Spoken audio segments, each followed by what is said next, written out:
How's everybody today? Well, I got my coffee because it's cold outside, if you hadn't figured that out yet.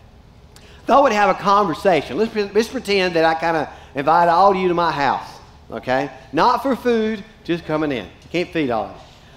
Just coming in, having a seat, and we're going to talk about how to be rich today. That's what we're going to do. So I want you to go ahead and get everything ready. What does that mean? Get fixed, situate, get your outline out, get your pen. Everybody get fixed. We're just going to have a conversation, relax. We're going to talk about this, how to be rich. We've been talking about what does it mean.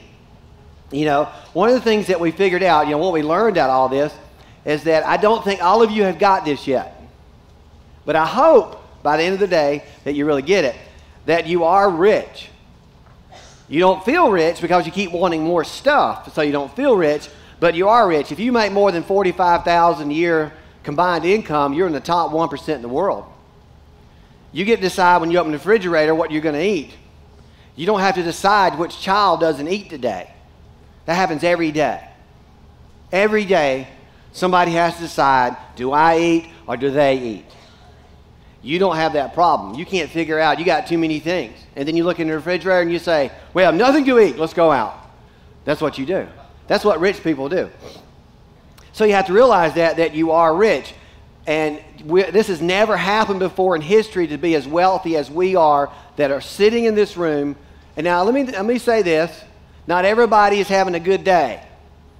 There are people barely making it, I understand. There are people out there trying to keep their house, trying to eat, all that, I understand that. Most of us, that's not the case. Most of us understand that we can go wherever we want to go to eat. We can do whatever we want to do. We can go and look at the specials today because there's a lot of Christmas specials in the newspaper, and you can decide what you want to buy, what you want to wear, and who you're going to buy Christmas presents. We buy Christmas presents. That's what rich people do. We go buy things for people they don't need, and then they take them back and get the money. Did you know that? Don't feel bad. It happens every Christmas. And then we charge things on our credit cards, and we don't have the money to pay for it. That's what rich people do. Rich people are in debt, so that's what we are. Isn't it wonderful? Do you feel good now? I'm going to drink a cup of coffee now. We're having a financial crisis in America right now, so we're going to talk about that too as we get through this.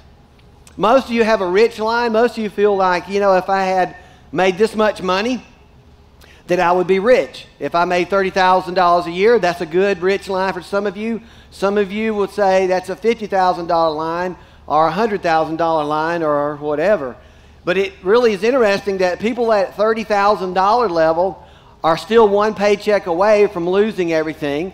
And the people at $75,000 level are still one paycheck away from losing everything. And you say, if I had $75,000 a year, I wouldn't have to worry about nothing. Oh, yeah, you would, because you would spend and consume everything. You know what you think? I got a raise. I'm making $75,000. That's a bigger house, bigger car, maybe two, because that's the way we think. We live at the end of our income, do we not? That's the American way. And if we don't have it, we charge it, and we'll pay it off one day. You know what's happening to America right now? We're paying now. Somebody's got to pay. You can't just keep charging things. And so now we're paying. And the stock market's all over the place and all that good stuff. And rich people are having a fit. What we're going to do for retirement. I talked to God this morning. He's still got a lot of money. Y'all get that? He's still got a lot of money. Stock market, I said, how you doing? He said, I hadn't lost anything.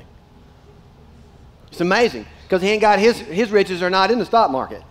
But rich people's riches are in things. And that's what Jesus talked about. So you have a rich line, and rich is a moving target. We know that it's kind of like all over the place. What's rich for you isn't rich for me. And what we're talking about rich that you're talking about is about money and possessions, and that's the rich you're talking about. But that's not the rich that the Bible's talking about. So that's what you need to understand. Rich is different when Jesus was talking about it. You think it's money and possessions. Jesus talked about something totally different. What he talked about wasn't even here. That's what rich is. Understanding what the true riches are, we're going to talk about that today. What's really valuable and why you have such a hard time with it. That's what he's talking about. We talked about generosity. We talk about giving. Giving's intentional. It's not by accident that you just like, oh, here you go. Here you go, God. Here's yours. That we don't do that. I talked about last week, a lot of you come in here, 90% of you never thought that you ought to give God something.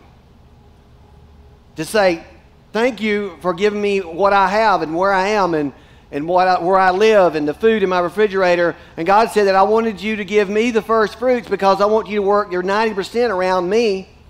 And that way you can figure out how I can take care more with 90% than you can take care with 100%. I had a couple come in here last week, told me this. They lost their job in January. He made $100,000 a year. Now, if you're living on $50,000 and saving the rest, you'd be all right. That's not the American way, is it? You make $100,000 and you're going to save $50,000 a year? Get out of town. I want to talk to you. Who does that? That's not normal. They come in here. They said they took me up on the challenge, the 3-month challenge we talked about last weekend. They started tithing. They started giving. They started giving when they didn't have any money. It just kept giving, kept giving. He made $136,000 this year. They were both crying in this worship center talking to me saying, my friends don't believe me. I said, I know. Isn't it crazy? 90% of them out there don't have a clue that God can do something with their life and their finances because they keep it all. You think it's all for you. Let's drink some coffee. This is called an Eddie Special. And as the service goes on, I will get faster. So you'll have to listen very well. So do you have your outline out? Let's talk about this. Givers, there's certain types of givers. I want to see which one of you real quick. Okay? Oh, by the way, on your outline, I just wanted you to look at it again. That was good. I told the venue next door, the classic venue, you know what I did to them? They're listening to me right now. You know, I told them I was going to bring in chocolate pie. I said, the chocolate pie is coming. They're all looking around. I went over there a while ago, and I said, well, since I didn't do that last week, I feel real bad. So now I'm bringing in chocolate pie, and they all looked over at the door again like I was going to bring it in. It was amazing. But I want you to pay attention to what we're going to do as we walk through this, as we get in and understand what God's trying to say. There's a lot of different types of givers. I want you to understand that. You may be one of them. We have the feel-good givers. I tell a story or I say something like, God wants you to acknowledge him, so you feel bad and you give. But you won't feel bad later.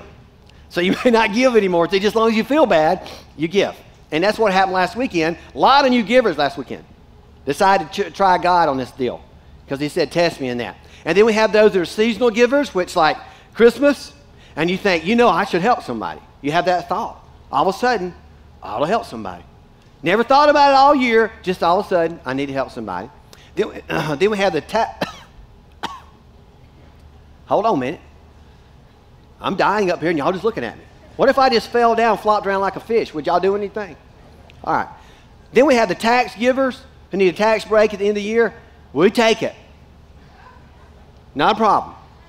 Okay? Whatever you have to do. And then there's the God givers. It's not about tax break. Isn't about feel good. Isn't about season. That's an every week thought that God's in my finance, that God's in my life, that God is who is first in my life, and he's the one who made this happen. Those are the God givers. At some point, you're going to have to shift into that thought process.